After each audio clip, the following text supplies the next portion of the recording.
आदिम तीर्थंकर प्रभु आदिनाथ मुनिनाथ, आदि व्याधि अगमग मिटे तुम पद में मम मात। चरण शरण है आपके तारण तरण जियाज, भव दधि तट तट ले चलो करुणा कर जिन राज। 52 गजा के बड़े बाबा आदिम तीर्थंकर आदिनाथ भगवान की परम उपकारी संत शिरोमणि आचार्य गुरुवर विद्यासागर जी महामुनि राज की, पूज्य मुनि श्री 108 दुर्लभ सागर जी महाराज की, वात्सल्य जल के अथाह सागर प्रखर वक्ता पूज्य मुनि श्री संधान सागर जी महामुनि राज की। एक व्यक्ति दीपावली की सफाई कर रहा था और उस सफाई में प्रतिवर्ष एक ऐसी चीज उसके हाथ लगती जो कभी पिताजी कहते थे कि बेटा इसको संभाल के रखना और ये कभी काम आ सकती है। बहुत बड़ी और भारी थी। अब कई साल गुजर गए, 20 साल हो गए पिताजी को गए भी, श्रद्धा भी थोड़ी सी कमजोर पड़ गई। उसने बोला 20 साल में आज तक ये कभी काम नहीं आई है और क्या है ऐसा, इसको बाहर फेंको। बस उसने कूड़ा करकट में उसको फेंक दिया, कूड़ा करकट में उसको फेंक दिया उठाकर। तभी एक राहगीर उधर से गुजरा, संगीत प्रेमी था, उसे नजर आई। वो एक वीणा थी, वो एक वीणा थी और जैसे ही उसको हाथ में लिया उसके तार टूटे हुए थे, उन तारों को सही से ठीक कर दिया, अपने हाथों का स्पंदन किया, उसमें से मधुर संगीत निकलने लगा। उसी वीणा में से जीवन सिर दर्द है तो संगीत भी है, जीवन सिर दर्द है तो संगीत भी है। बस जरूरत है वो जो 7 तार है ना, उन तारों पर स्पंदन करना आना चाहिए और तार टूटे भी नहीं होना चाहिए। आज हमारे तो सारे ही तार टूटे हुए हैं। अपने अपने तारों को देखो और यदि उनको आप सही ठीक ठाक कर लो तो यही जीवन आपका संगीत उत्पन्न करेगा। अन्यथा तो एक से पूछा क्यों भैया क्यों जी रहे हो, उसने जवाब दिया भैया मरा नहीं इसलिए जी रहा हूं। ऐसी स्थिति तो अपनी नहीं है ना, ऐसी स्थिति नहीं। हालांकि हमारे आचार्य भगवंत कहते हैं कि जिसको मरना नहीं आया उसको जीना नहीं आया। यहां पर मरने का ही तरीका बताते हैं हम तो आपको। क्यों? जो मरना अच्छे से सीख लेगा ना, वो जीना भी ढंग से सीख लेगा, वो जीना भी ढंग से सीख लेगा। अन्यथा जीवन यूं ही गुजर जाएगा और अंतिम समय केवल पछतावा हाथ लगेगा और कुछ नहीं। यदि जीवन में संगीत उत्पन्न करना चाहते हो, अपने भाग्य को उन्नत बनाना चाहते हो और अपने इस जीवन जीने की कला सीखना चाहते हो, तो 4 शब्दों पर मुझे बात करनी है। और आज प्रातःकाल ही मैंने सोचा काय पे बोलेंगे, तो एक शब्द याद आया अभी जब चूलगिरी से उतर रहे थे कि पुण्यशाली होते हैं जिन्हें ऐसी शरण मिल जाती है, पुण्यशाली होते हैं जिन्हें ऐसी गुरु आज्ञा मिल जाती है, और पुण्यशाली होते हैं जो ऐसी आराधना और साधना कर लेते हैं, वो बहुत पुण्यशाली होते हैं। ये बिना भाग्य के तो नहीं होगा। और इंग्लिश में भाग्य क्या बोलते हैं यस भैया? लक। क्या बोलते हैं? लक। बस लक में 4 शब्द हैं, LUC।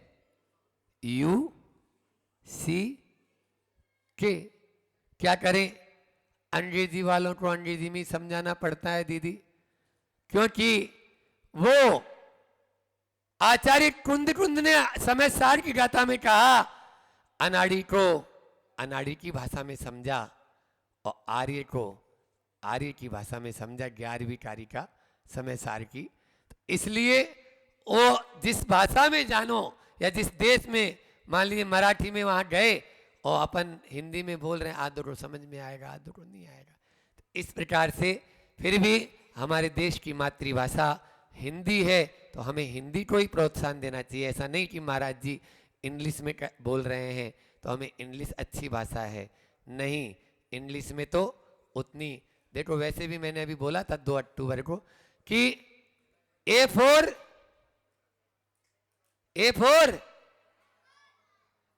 एप्पल और जेड फॉर, बस इंग्लिश में यही अंतर है। अब ऐसे बोलो ना, बोलो अनार, ऐसे अनार, और गैसे क्षत्रज्ञ, गैसे ज्ञानी। जो फल से शुरू हुई थी, खाने से शुरू हुई थी, अनार भी फल और एप्पल भी फल है, लेकिन एक हमें अनार से ज्ञानी बना रहा है और दूसरा एप्पल से जेबरा बना रहा है। क्या बनना चाहते हो, बोलो, बस यही अंतर है। तो पहला है लक, लक यानी लाइफ स्टाइल, एल यानी लाइफ स्टाइल, यू यानी अंडरस्टैंडिंग, सी यानी करेक्टर और के यानी काइंडनेस। हिंदी में और बोल देते हैं अब आप लोगों को कि पहला है लाइफ स्टाइल यानी जीवन शैली, दूसरा अंडरस्टैंडिंग यानी समझ, तीसरा करेक्टर यानी चारित्र, और चौथा काइंडनेस यानी दयालुता, दया। आपकी यदि जीवन शैली अच्छी होगी तो आप अपने इस जीवन को ऊपर उठा सकते हैं, और जीवन शैली यदि आपकी खराब होगी तो आप नीचे जा सकते हैं। अपनी अपनी गर्भान में झांक के देख लो आपकी जीवन शैली कैसी है, बोलो। प्रकृति की कोई भी वस्तु ने आज 50 साल में या 100 साल, अपन मान लीजिए मैं 45-46 साल का हूं, 46 साल में 45 साल में अपना कोई कार्यक्रम नहीं बदला। सूरज पूरब से उठता है और पश्चिम में छिपता है, बोलो, बदला नहीं। गर्मी सर्दी बरसात जब पड़ रही तब पड़ रही है। चिड़िया सुबह उठ जाती है, सांझ को आ जाती है, पहले भी ऐसे ही होता था। सुबह सुबह बसेरे अपना नीड छोड़ देती है और शाम को आके नीड घोंसले में बैठ जाती है। इसी प्रकार से नदी निम्नगा नीचे की ओर ही बहती है। ऐसा तो नहीं कि 50 साल में परिवर्तन हो गया हो और आपने उसको ऊपर की ओर कर दिया। हाँ महाराज जी हमने कर तो दिया है, लेकिन पाइपलाइन के माध्यम से। वो इतनी सी वो नाला है, नदी नहीं, या नाली है छोटी सी।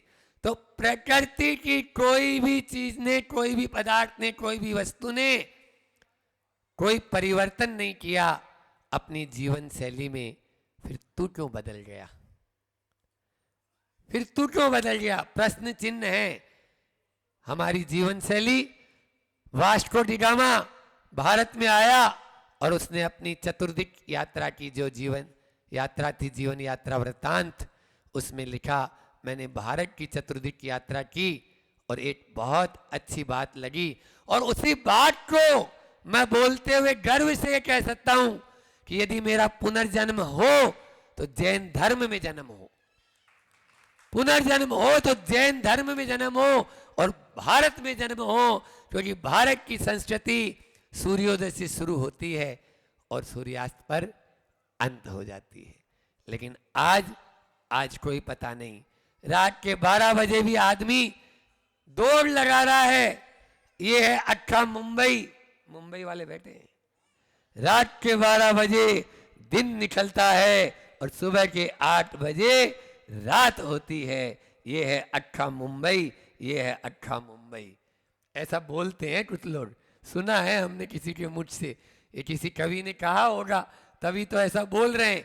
लेकिन वो मुंबई की घटना तो अब वापस से शुरू हो गई है। 5 बजे मैंने देखा, मुंबई वाले जब भी आते हैं 5 साढ़े 5 बजे हमारे कमरे पर आ जाते हैं, जो भी मुंबई वाला आया। इसका मतलब वहां की जीवन शैली तो सही हो गई, लेकिन यहाँ की जीवन शैली कुछ लोग अभी भी सो रहे होंगे, जाके देख लो चाहे धर्मशाला में। क्यों? रात के महाराज जी आज रविवार है ना, आपको मालूम नहीं? रविवार को तुम 10 के पहले उठते ही नहीं है। बोलो यहां बैठी हुई सभा में किसका नियम है जो सूर्योदय से पहले उठता है? बोलो 4-5 हाथ, 10 हाथ। वो भी जिनके बाल सफेद हो गए, वो भी जिनके बाल सफेद हो गए। कौन को उपदेश दूं, किसको प्रवचन सुनाऊं भगवान? इनकी लाइफ स्टाइल सुधार दो, यही मेरे प्रवचन का सार है और कुछ नहीं। जब तक जीवन शैली नहीं सुधरेगी तब तक हम कुछ भी नहीं। जो सूरज उगने के बाद में उठेगा उसके जीवन में कभी सूरज नहीं उगेगा। लिख लो। पृथ्वी परिवर्तन संयम उत्सव मनाने वालों, आज संयम का दिन है ना, संयम का दिन है तो संयम की बात तो करना ही चाहिए। इसलिए आप जीवन में सूरज के उठने के पहले उठ जाएं तो आपका यह जीवन सफल होगा। चारों बातें तय समय में पूरी करनी है, इसलिए ऐसा भी नहीं कि एक ही के ऊपर मैं पूरा जोर डाल दूं। दूसरा है अंडरस्टैंडिंग, समझ। 3 शब्द हैं, समय, समझ और शक्ति। बचपन में, बालपन में हमारे पास में समय होता है और समझ नहीं होती, शक्ति भी होती है, ठीक है ना? उसके बाद में फिर जब जवानी आती है तो शक्ति होती है और समझ होती है। महाराज मरने की भी फुर्सत नहीं है। कौन कह रहा है कि तुम मरो? ये शब्द ही गलत है ना। मरने की भी, हम तो जीने का तरीका बता रहे हैं, तुम मरने की बात कर रहे हैं। तो यहां पर हो गया बालपन में समय और शक्ति है लेकिन समझ नहीं, जवानी में समझ और शक्ति है लेकिन समय नहीं, और बुढ़ापा आया तो समय और समझ है। ओ भाया थारी लाडली जवानी चाली रे, भगवान भजन तू कद करसी, थारी गर्दन हाली रे, थारी कमर मुड़ गई रे। कमर झुक गई, गर्दन हिलने लगी, अब कुछ भी नहीं कर सकता है। इसलिए अपनी समझ को बदलना बहुत जरूरी है और उसी पर ही, क्योंकि जो जीवन को समझ जाएगा, अपना एक लक्ष्य बनाओ, उसका लाभ उठाओ और उसमें लग जाओ। जीवन का लक्ष्य बनाओ, लाभ उठाओ और उसमें लग जाओ। लेकिन हम जीवन के उस लक्ष्य को समझ नहीं पाते कि हमारा ये जीवन क्यों मिला है। इसी समझ के अभाव में हम केवल मात्र गधे की तरह अपनी जिंदगी को ढोते रहते हैं और अंतिम समय में राम नाम करके यहां से निकल जाते हैं। इस प्रकार से नहीं, एक जीवन का एक लक्ष्य होना चाहिए। लक्ष्यहीन यात्रा यात्रा नहीं, भटकन कहलाती है। इसलिए समझ के लिए बहुत जरूरी है कि आपके जीवन में कुछ ऐसे, यानी जो कैसी समझ होनी चाहिए। देखो 4 बिंदु दे देता हूं कि जो प्राप्त है ना उसे पसंद करें। सबसे पहले प्राप्त है उसे पसंद करें, क्योंकि लाख कोशिश कर लो आपको जो पसंद है वो मिल जाए, लेकिन आचार्य श्री जी ने मूठ माटी में कहा कि जो पाता है वो भाता नहीं और जो भाता है वो पाता नहीं, इसीलिए तो सुख साता नहीं। इसीलिए तो सुख साता नहीं। आदमी के जीवन में इसी समझ के अभाव के कारण सुख साता नहीं है। इसलिए जो प्राप्त है उसे पसंद करें। परिस्थिति नहीं बदल सकते, मनस्थिति तो बदल सकते हो। परिस्थितियां आपके हाथ में नहीं है, लेकिन मनस्थिति तुरंत बदल जाएगी। बस अपनी मनस्थिति को बदल लो, तुरंत आपकी समझ अच्छी हो जाएगी। सकारात्मक सोच रखें, नकारात्मक नहीं। आप अच्छी समझ यदि चाहते हो तो हमेशा सुलटा सोचो, लेकिन उल्टा ही सोचते रहते हैं। आप देखिए जीवन होता है ना, आप गोड की स्पेलिंग बोलो तो कोई बालक गोड बोलो, GOD, गोड यानी भगवान। भगवान खुद कह रहे हैं और इसका उल्टा कर दो तो क्या हो जाएगा? DOG। यदि सीधा जीवन जिएंगे, सीधी समझ रखेंगे, सीधी जिंदगी जीना चाहते हो तो भगवान के मार्ग को अपना लो, बस गॉड बन जाओगे। और यदि उल्टा जीवन जियोगे तो फिर आप डॉग हो जाएंगे। और एक चौथा पॉइंट इसमें दे देता हूं कि गॉड का फुल फॉर्म क्या है पता है? कुछ नहीं, गो ऑन ड्यूटी। जी यानी गो, ओ यानी ऑन, डी यानी ड्यूटी। Go on duty. अपने कर्तव्य को जो समझ लेता है वही तो भगवान हो जाता है। जो कर्तव्य को नहीं समझता वो कभी भगवान नहीं बन पाता है। इसलिए अपने कर्तव्य को समझो, मेरा क्या कर्तव्य है और मुझे क्या करना है। इसके बाद में अगला है सी यानी कैरेक्टर। सी यानी कैरेक्टर, चारित्र का निर्माण हमारा अच्छा होना चाहिए। लेकिन आदमी आज के माता पिता भी खूब कैरियर पर तो ध्यान देते हैं, कैरेक्टर पर नहीं।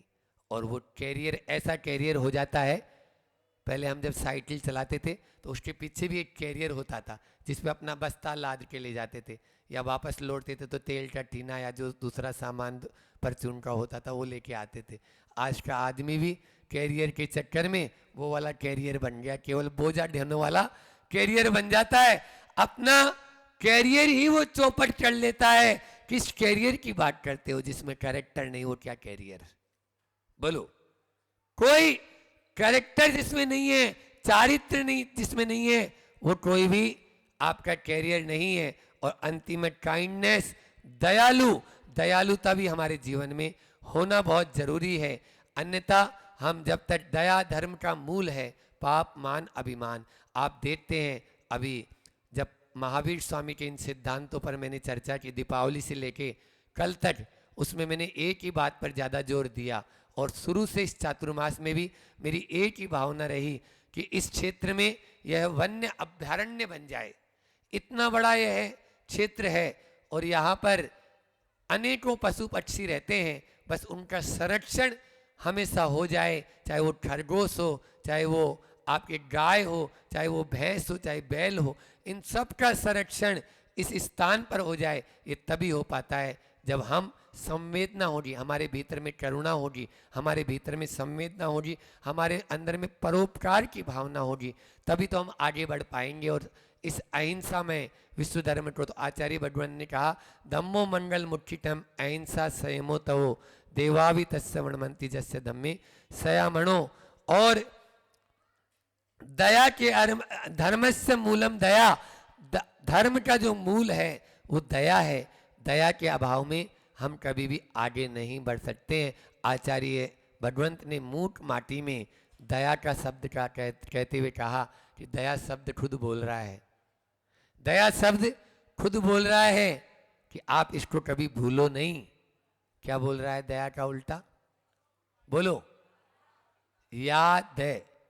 आप जिसे अपने जीवन में प्रतिपल, चाहे यहां बैठे हो तो, और चाहे घर पे रहें तो, चाहे चल रहे हो तो, आप रास्ते में देखो जब गाड़ी से चलते हैं उस समय अनेकों पंचेंद्रीय जीव, हम लोग पैदल चलते हैं। मैं तो अभी यहाँ चातुर्मास में भी बड़वानी तक जब गया, अनेकों हजारों जीव रोड के ऊपर स्वा मिलते। और एक इंद्रिय दो इंद्रिय की बात नहीं कर रहा हूं, पंचेंद्रिय की बात कर रहा हूं।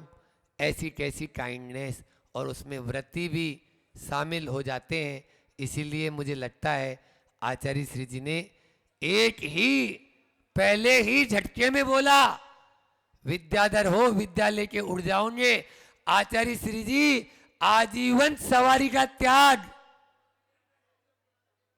ज्ञान सागर जी महाराज को आचार्य श्री जी भी कहते हैं कि देखो, मोबाइल हो और ये वाहन हो, इन दोनों के माध्यम से हिंसा तो बहुत ज़्यादा होती है। तुम मानो या न मानो, और जहाँ हिंसा है वहाँ पर दया नहीं है।